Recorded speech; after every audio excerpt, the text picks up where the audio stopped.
తల్లిదండ్రుల మాట అయినా వినకపోయినా మా మాట మాత్రం ఖచ్చితంగా వినాలి.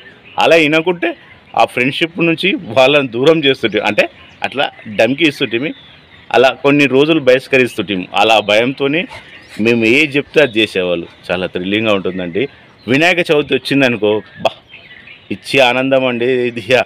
ఆ వినాయక చవితి రోజు ఇప్పుడంటే సీరియల్ బల్బ్స్ చేస్తున్నారు, అప్పుడు కలర్ పేపర్లను కటింగ్ చేసి ఆ సుతిల్ తాళ్ళు కట్టేసి అవిటికి గమ్ముతోని, ఏది అన్నం గమ్ముతోని అవి లై అంటుంటుంది, ఆ లై రుద్ది అన్ని పేపర్ అన్నీ అతికేసేవాళ్ళం మొత్తం వినాయకునికి ఈ నుంచి 100 మీటర్ల దూరం వరకు.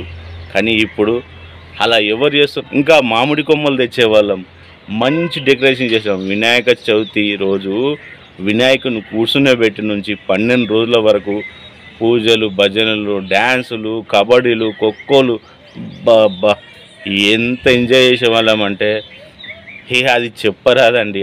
వస్తే చాలా థ్రిల్లింగ్ ఉండని. ఇప్పుడు ఆ మజానే లేదు. ఏది డీజే